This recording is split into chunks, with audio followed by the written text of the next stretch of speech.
Ito ang 8 signs na mahal ka ng isang babae. Kapag mahal ka ng isang babae, ay merong 8 signs na lagi niyang ipinapakita o ipinaparamdam niya sa'yo. Kaya sa video na ito ay pag-uusapan natin yan. Ang babae na in love talaga sa'yo ay laging nagsasabi ng kanyang mga ekspresyon, ikinukwento niya kung ano ang nararamdaman niya sa loob ng maghapon, at sinasabi niya kung ano yung mga ayaw niya sa mga ugali mo.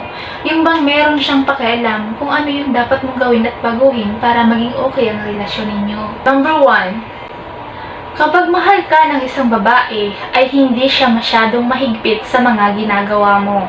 Yung tipong gusto mo magbakasyon, gusto mo mag-explore, gusto mo mag-basketball, gusto mo mag-travel, o gusto mo ng kahit na anong negosyo, ay andyan siya para sumuporta sa'yo.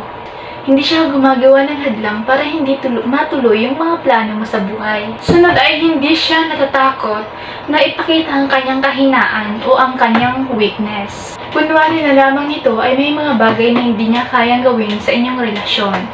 Yun ay bukas niyang sinasabi at ipinapakita kung ano nga ba, bakit hindi niya kayang gawin yung mga gusto mong ipagawa, o may mga bagay na hindi niya masabayan sa'yo. Kung nahihirapan siya sa inyong relasyon, ay nag-o-open up siya. Kasi merong mga relasyon na kahit nahihirapan na yung babae ay hindi pa rin nag-o-open up. So, ang nangyayari ay hindi alam ng lalaki kung ano na ba yung relasyon nila. Kung nahihirapan na ba yung babae, kung kaya pa ba ang ilaban yung kanilang relasyon o hindi. Pangatlo ay ikaw ang priority. Tulad na lamang ng mga mahalagang okasyon, ay meron kayong isini-celebrate na okasyon. Tulad na lamang ng anniversary, birthday, at mga espesyal na okasyon na kayong dalawa ay nagbabanding o ang pamilya nyo bilang mag-partner, mag-girlfriend, o mag-asawa.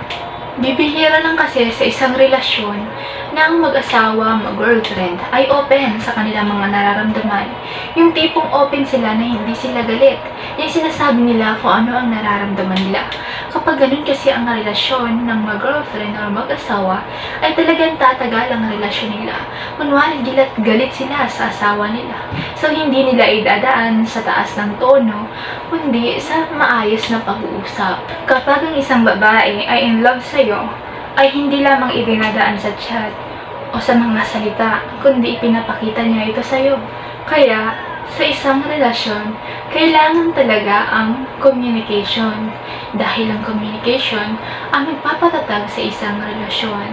So, #communication is the key.